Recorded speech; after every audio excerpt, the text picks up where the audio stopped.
Hi students, welcome to Study with Basic channel.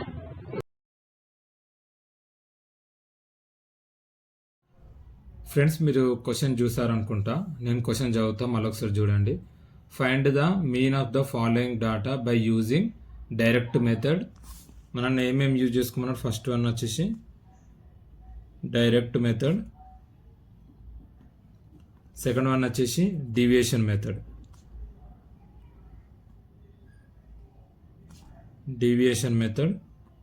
Third వచ్చేసి step deviation method.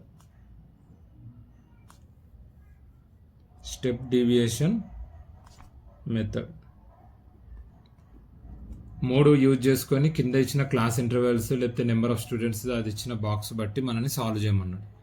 స్టాటిస్టిక్స్లా ఎప్పుడన్నా గుర్తుంచుకోండి, మనకు ఈ ఫ్రీక్వెన్సీస్ క్లాస్ ఇంటర్వెల్స్ ఇస్తే దాంట్లో అడిగేది direct method, deviation method, step deviation method అడుగుతారు. కాకపోతే మనకు ఎస్ఏలా మెయిన్ ఎగ్జామ్స్లో మెయిన్గా స్టెప్ డీవియేషన్కే లాంగ్ ఆన్సర్ వస్తుంది.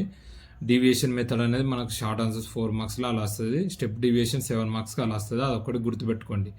స్టెప్ డీవియేషన్ మెథడ్ వస్తే స్టెప్ డీవియేషన్ మెథడ్లోనే డైరెక్ట్ మెథడ్, డీవియేషన్ మెథడ్ అన్నీ కవర్ అయి ఉంటాయి. అదొకటి చాలా అబ్జర్వ్ చేయండి, ఓకేనా?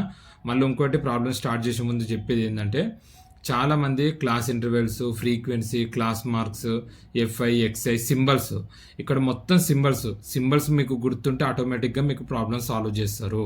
కాబట్టి డిఐ అంటే ఏంటిది, ఎక్స్ఐ అంటే ఏంటిది, ఏ అంటే ఏంటిది, ఎక్స్ బార్ అంటే ఏంటిది, సిగ్మా అంటే ఏంటిది, ఇవన్నీ చాలా గుర్తుపెట్టుకోండి, ఓకేనా?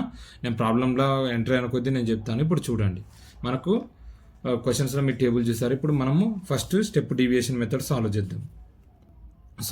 డైరెక్ట్ మెథడ్ సాల్వ్ చేద్దాం. ఫస్ట్ డైరెక్ట్ మెథడ్, ఓకేనా?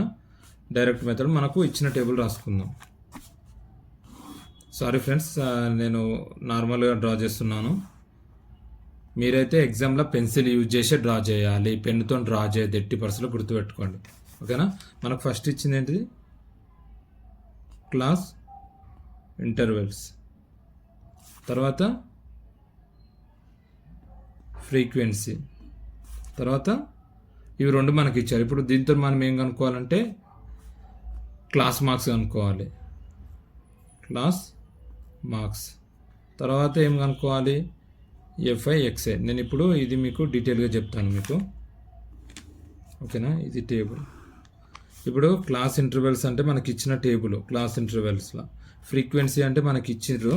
ఫ్రీక్వెన్సీని మనము దేంతో డినోట్ చేస్తామంటే ఎఫ్ఐ. ఫ్రీక్వెన్సీ ఎప్పుడు కానీ ఎఫ్ఐ గుర్తుపెట్టుకోండి, ఓకేనా? ఇప్పుడు మనము క్లాస్ మార్క్స్ అంటే ఎందుకు కనుక్కోవాలంటే, క్లాస్ మార్క్స్ అనేది మనకు కంపల్సరీ. అది ఏంటిదంటే class intervals lower limit plus upper limit divided by 2 చేస్తే మనకు క్లాస్ మార్క్స్ వస్తాయి. దీన్ని మనము ఎక్స్ఐతోనే డినోట్ చేస్తాము. ఇది ఓకేనా? మనకి ఇక్కడ క్లాస్ ఇంటర్వెల్స్ ఇచ్చారు. ఏమని ఇచ్చారు? 10 - 25. ఫ్రీక్వెన్సీ ఎంత? 2. తర్వాత 25 - 40. ఫ్రీక్వెన్సీ 3. 40 - 55. ఫ్రీక్వెన్సీ 7. 55 - 70. ఫ్రీక్వెన్సీ 6.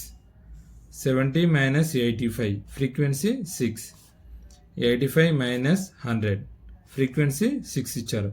ఇప్పుడు క్లాస్ ఇంటర్వెల్ అంటే ఏమని చెప్పాను నేను? Lower limit plus upper limit divided by 2 చేస్తే మనకు క్లాస్ ఎంత వస్తుంది. ఇప్పుడు ఇదేంటే 10 + 25 divided by 2 equal to 35/2 equal to 17.5. Class marks అంటే కంపల్సరీ మీరు దీని మీన్ తీసుకోవాలన్నట్టు, ఓకేనా? దాంట్లో వేరేది ఏం లేదు. ఎక్స్ఐ అంటే mean of class intervals, xi అంటే మీన్ ఆఫ్ క్లాస్ ఇంటర్వెల్స్ గుర్తుంచుకోండి. అలానే ఇది 25 + 40 డివైడెడ్ బై 2 ఈక్వల్ టు మనకు వచ్చే 65/2. ఆన్సర్ ఎంత? 32.5. తర్వాత 40 + 55 డివైడెడ్ బై 2. 40 + 55 95. 95/2 ఎంత అవుతుంది? 47.5. నేను డైరెక్ట్ ఆన్సర్ రాస్తున్నా, చూసుకోండి. తర్వాత 55 + 70 డివైడెడ్ బై 2 ఏమవుతుంది? 125/2. అప్పుడు 125/2 సగం ఎంత? 62.5.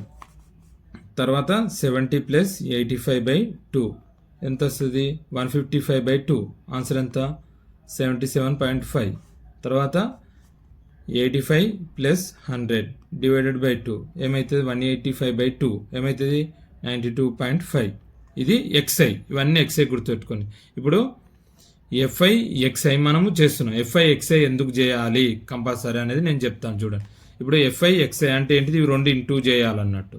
ఇప్పుడు ఏమవుతుంది మనకు ఇక్కడ డివైడెడ్ బై 2 చేస్తాం కదా, ఇప్పుడు ఇంటూ చేయాలి. 17.52 ఇంటూ అది ఎంత అవుతుంది 35, తర్వాత 97.5. ఓకేనా, 32 3J ఉంది ఇక్కడ మనకు. తర్వాత 47.5 ఇంటూ 7 ఏమవుతుంది 332.5. తర్వాత 6 ఇంటూ 62.5 375. తర్వాత 77.5 ఇంటూ 6 465. 92.5 ఇంటూ 6 ఎంత 355. ఓకేనా, ఇది గుర్తుంచుకోండి. అయితే నేను ఇప్పుడు ఇవన్నీ ఎందుకు కనుక్కున్నాను ఏంటిది అని అంటే, మనకు direct deviation method. Direct deviation method అనేది మనకు ఫార్ములా ఉంది. ఆ ఫార్ములా ఏంటిది అని అంటే అంటే డైరెక్ట్ డీవియేషన్ ఫార్ములా మనకు సిగ్మా, ఈ సింబల్ని సిగ్మా అంటారు గుర్తుపెట్టుకోండి. సిగ్మా అంటే మీన్, మనకు డైరెక్ట్ మెథడ్ కదా, మీన్ ఎక్స్ బార్. అంటే దీన్ని మనము ఏమన్నా అనొచ్చు అంటే మీన్ మార్క్స్. ఎక్స్ బార్ అంటే మీన్ మార్క్స్ అని కూడా అనొచ్చు దీన్ని మనం. మీన్ మార్క్స్ దీని ఫార్ములా ఏంటిది, sigma FI XI by sigma FI. ఓకేనా, ఇది ఇప్పుడు మనము ఇక్కడ sigma FI XI by sigma FI అన్నారు కాబట్టి ఈ వీటికి మనకు ఈ వాల్యూస్ కావాలి కాబట్టి ఇక్కడ మనం చేస్తున్నాము. ఓకేనా, ఇప్పుడు సిగ్మా అంటే ఏంటిదంటే ఆల్ యాడింగ్స్. అంటే సిగ్మా సింబల్ మనము ఎక్కడ పెడితే దానికి ఉన్న అవన్నీ మనము యాడ్ చేయాలన్నట్టు. ఇప్పుడు ఇక్కడ ఉంది, ఇది ఇవన్నీ FI వాల్యూస్. ఇప్పుడు సిగ్మా FI అని అంటే ఏంటిదంటే ఇవన్నీ ప్లస్ చేయాలి. 2 + 3 5, 5 + 7 12, 12 + 6 18, 18 + 6 24, 24 + 6 ఎంత 30. సిగ్మా FI అంటే 30. ఓకేనా, ఇప్పుడు ఇక్కడ మనకు sigma FI XI by sigma FI అని ఉంది. మనకు సిగ్మా FI వాల్యూ వచ్చింది 30. సిగ్మా XI FI XI అని అన్నారు కాబట్టి ఇప్పుడు ఇక్కడ అందుకే మనము FI XI ఇంటూ చేసామన్నట్టు. ఇప్పుడు ఇవన్నీ ప్లేస్ చేయాలి. 35, 97.5, 332.5, 375, 465, 555. Sigma FI XI equal to answer మనం ప్లేస్ చేస్తే ఏమొస్తుంది అంటే 1860 వస్తుంది. ఓకేనా, ఇప్పుడు అవి తీసుకొచ్చి మనము ఈ వాల్యూస్లో సిగ్మా FI XI ఎంత 1860 డివైడెడ్ బై సిగ్మా FI ఎంత 30. 0 0 క్యాన్సల్, 3 1 జా 3 6 జా 18, 3 2 జా 6 62. అంటే డైరెక్ట్ మెథడ్లో మనము ఇక్కడ కనుక్కుంటే ఫైండ్ ద మీన్. డైరెక్ట్ మెథడ్లో మనము మీన్ వాల్యూ కనుక్కుంటే ఏమొచ్చింది, mean X bar equal to 62. ఇది డైరెక్ట్ మెథడ్. అంటే డైరెక్ట్ మెథడ్ అనేది మనము ఒకవేళ క్వశ్చన్లో డైరెక్ట్ మెథడ్ అని ఇస్తే సింపుల్గా ఇదే ఫాలో కావాలి. ఓకేనా.